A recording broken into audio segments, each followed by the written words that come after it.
Game journalists hate everything about Elden Ring. They're mad it got so much attention, that it held players, and that people have praised it. I recently finished it, and it is one of my favorite games ever now. It is absolutely amazing, and I'm so glad they stuck to their Souls-like formula to give us such a good game. But I've talked about journalists attacking it before, though that hasn't stopped because recently the New York Times put out an article saying the only reason Elden Ring was successful was because of the pandemic, and Vice put out an article calling the game boring, and they have gotten roasted over it. I have a few things to show off, but before we get into the topic at hand, if you enjoy the content that I create, please make sure to subscribe to the channel and hit the notification bell. Follow me on social media like Twitter or mine so that you can see when my content is posted. And of course, if you do really enjoy the videos and the live streams that I create, please consider becoming a Dark Titan via Patreon for just $1 a month, or supporting the channel via YouTube memberships. All of the links are in the description, and of course, I do really appreciate all of the support.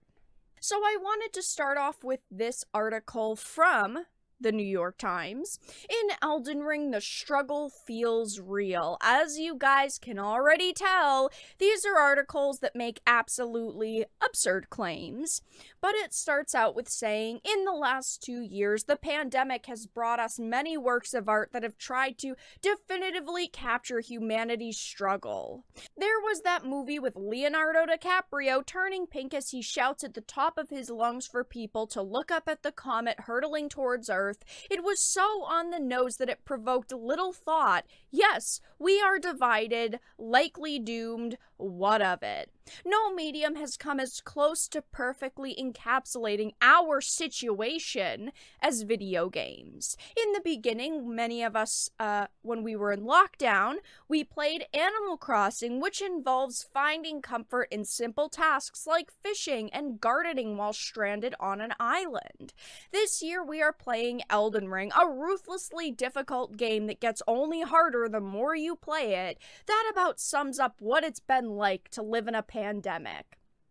Now, this is where the article really lost me, because he says Elden Ring has a story that has something to do with the ring, but more important is its design. It's an open world game, meaning you can do whatever, whenever you want.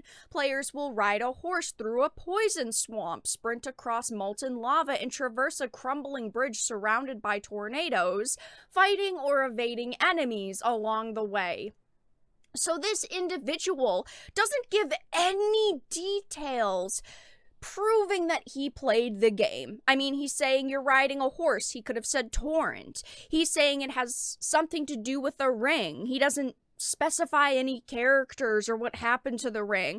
I mean, he just says like, oh, you have to traverse a crumbling bridge surrounded by tornadoes. He doesn't specify the area name. He doesn't say anything here that makes me feel like he actually played the game. You could get this by simply watching someone else play the title. It says no matter what you choose to do, you'll probably die again and again trying to do it, sometimes for hours. That's just kind of the Souls-like formula. They're not supposed to be easy games. You're not supposed to be able to defeat a boss in the first try. If you are very good at this genre of games, you definitely can. I know in Elden Ring there were a few bosses I got my first try, but that's because I've played all of the Souls-like games that From Software has created. I was comfortable with Elden Ring at that point. It says that's because the slightest mistiming of a button press will make you fall to your death or open you to attack. Yes, you have to pay attention to these games. That's the thing with Elden Ring, is that there are kind of easy mode ways to play the title. If you over level, if you get the most OP weapons and the best armor, if you use summons, you use buffs, there's a lot of ways to make Elden Ring pretty easy.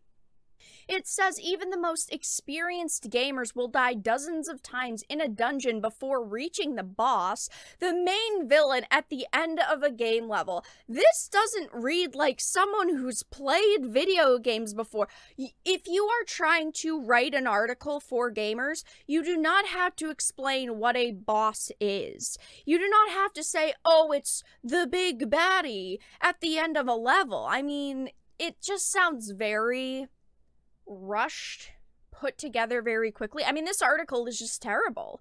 First, it's about the game, then it's about the pandemic, then they try, as you'll see in a second, to go on to say that it would have failed if it released any other time.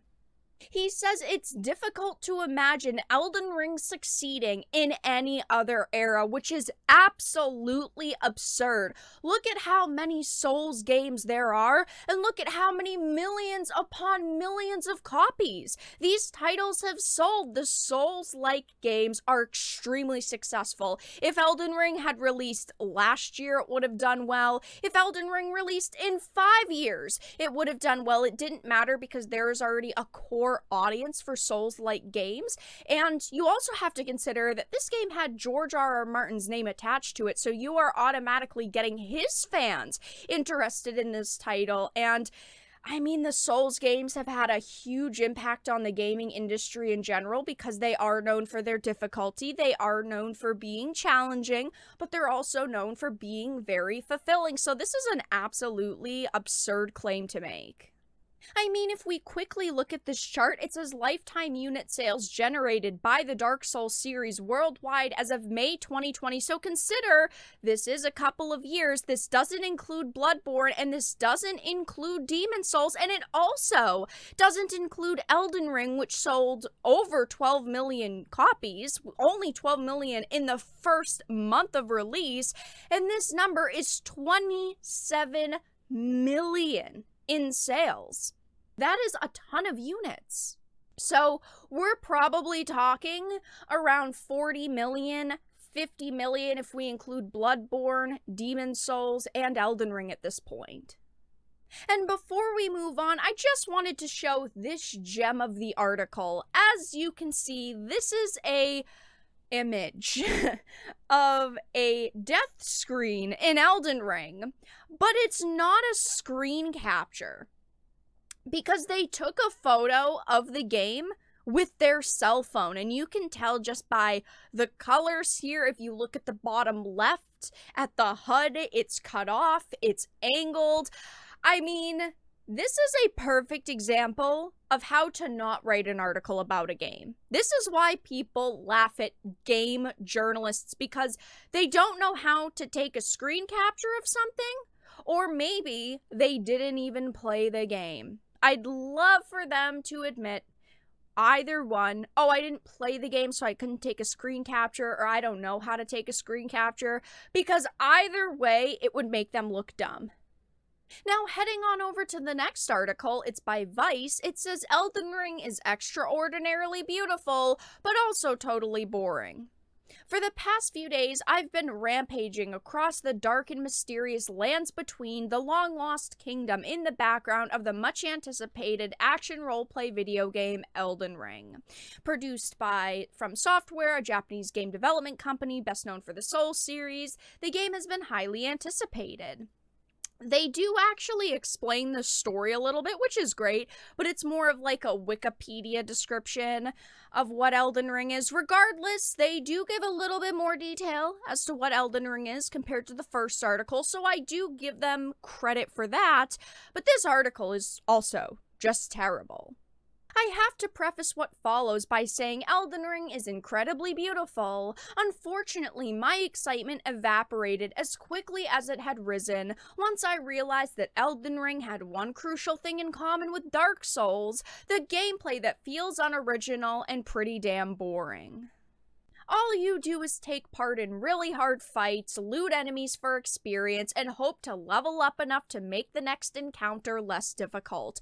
This is another person that clearly didn't pay attention while playing Elden Ring because there is so much more to do. Yes, these are core elements to the game, but look at all of the different endings. There are several quest lines that you can do to get different endings. It's like these people didn't pay attention to the NPCs they were talking to, and they didn't pay attention to the quest lines, because there are very complex storylines in this game that you can unlock if you put in the time and you put in the dedication. These people are just awful game journalists. It's like they do not play games, they complain about games that they don't like, and clearly old media has something against Elden Ring. I don't know what it is, maybe because it doesn't check any boxes, it doesn't push any narratives, therefore it's bad to them. To these people, something just can't be fun, which is an awful way to live. Games can just be games. They don't have to have big, bold messages. They don't have to be for everyone. If you don't like it, you can just ignore it and move on. There's millions of people who have loved this game, and after only the first month of launching, it sold over 12 million copies. Never mind now, another month later, I bet it's at 15 million, 16 million, maybe even 20 million, who knows? But this game has been a major success, and these people just can't deal with it. But that's all that I really had to talk about in this video. Let everyone know your thoughts in the comment section down below. If you enjoyed it, please make sure to give it a like, share it, and subscribe to the channel. And of course, if you didn't, make sure to give it a dislike. I appreciate your support either way, but I will talk to you all again in the next video really soon.